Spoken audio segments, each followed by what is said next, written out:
Today, we have a really special map to take a look at, and it's the one and only Destructible House. Now, of course, this map is an absolute classic, but this is a remastered version that's been, well, redone, so to say. Not only does it have better lighting, but you're going to notice a bunch of other cool things as well. Alright, so what could have been added to make this map even more great? Well, like I said before, the lighting is much improved. I'll try to show some footage of what it looked like before, and you're going to notice it looks much better. Not only do we have support for HDR, but of course there's even navigation nodes, which is something that's always good to have. However, I believe in the original version, NPCs could open the door, and in this one, sadly, they cannot. But let's go ahead and see what these nodes look like. By the way, guys, if I do sound sick, I apologize. I do have COVID, which is the second time I've had it now, but I'm already feeling a lot better. And here we can see the Combine, really in full force here. We can hear some things breaking downstairs, which is not a good sign, but the nodes look absolutely fantastic. The way the Combine... Oh. Apparently the floor can eat you. I also forgot that we still have the Combine grenades, and we don't have stairs anymore. So this map was always so amazing to me because of the level of detail that there is. Like, we've seen Destructible maps before where, you know, you could break off chunks, but it's always kind of like an obvious chunk. It's really hard to see the obvious pieces. I mean, I guess if that's one. Go ahead and shoot. Okay, no, that is not the exact piece. So it's all pretty seamless until you start breaking things apart. And again, it looks so good. I like how it's just small pieces, and there's even multiple layers to a lot of the areas in this map. As we can see, we finally broke through this. Really kind of gives me a Rainbow Six Siege vibe, which, you know, is a game that is much newer than this one. But still, the community of Source always amazes me, and there really is no limit to what you can destroy. Even the ceiling up here, which as you can see from the health bar is going to take quite a few bullets. But eventually we're going to break through, and as you can see, now we can go to the attic, which normally is off limits to us, but because we're able to break through... Well, so much for the attic. That's one of the best ways to really cause destruction, is to use the energy ball. Because, well, this thing is going to be bouncing around, destroying everything it touches. It's so satisfying.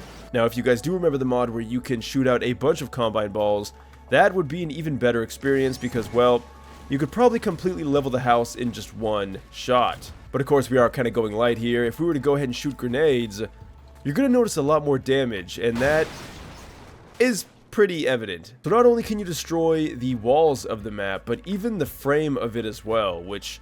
Again, it's something you don't normally see, because normally in these Destructible maps, it's very linear what you can destroy, but as you can see, there's really no limit. We could pretty much level this thing all the way down. Now, there is something to keep in mind. This map is extremely demanding, so please be cautious about what system you use this on, because, I mean, even I'm starting to lag right now, and that is not a good sign. Another good weapon to use on this is the rocket launcher, because, well, you can really just kind of explode entire walls if you want. Alright, I don't know what that was all about, but we had like 8 frames per second there for a second. And we can see that this whole house is pretty much completely done for. I mean, we can obviously just destroy parts of this. Even the doors can be destroyed, which again is something that's kind of unusual because there's pretty much static things that you can't destroy. But in this map, anything goes. Now, of course, we also have some ships here that we can use. Alright guys, my goal today is to try to crash Garry's mod. I'm going to spawn a bunch of explosive barrels to see if we can really just completely destroy the rest of this. But don't worry, because there's another part of this map that we haven't seen yet. But for now, let's go ahead and set these fireworks off.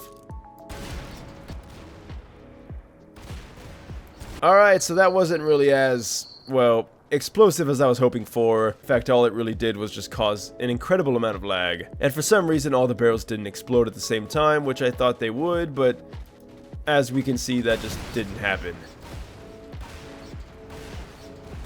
Alright, that's more like it. Oh, okay, that is exactly what I was hoping for. Now, you're going to notice some strange geometry here, like, why is this pillar just floating here? Of course, you can shoot it down, but, yeah, you'd think this would all just collapse, but welcome to the wonderful world of Garry's mod. Now, the thing that makes this map even more incredible is that we have a nighttime version, which apparently this whole map was supposed to be like a horror-based series. Kind of an interesting thought, and I gotta say, I love the creepy vibe of the nighttime version more. It definitely has some pretty spooky looking features. Plus, I always love when a map includes different versions so that, well, if you want to fit a certain theme, you pretty much have everything you need. And goddamn is this dark, so I might have to lighten this in post, but we can of course do the exact same thing that we did with the daytime version, which is blow this into smithereens. Alright, I've placed dynamite all around the exterior and the interior of this building. Let's go ahead and see what it does. I hope we can completely destroy it because that would be incredible. Well, here goes nothing. And I guess I really meant nothing. Alright, sorry about that guys, I had to completely reset them because I did change the bind. Now let's see if we can blow the whole building up. And that is exactly what happened, so good on you, Dynamite, you did your job. And now we can see that really, there only is the foundation left. I mean, we got a few support beams like floating around, but for all intents and purposes, this building doesn't exist anymore. And that's pretty much it. So guys, I would love to see your comments about what you think about this map, what you want to suggest in the future. I also have a Discord where you can do that as well. Links will be in the description. I want to thank you guys so much for watching this until the end. If you want to leave a like and subscribe, you totally can. And until next time, my friends, thanks for watching and farewell.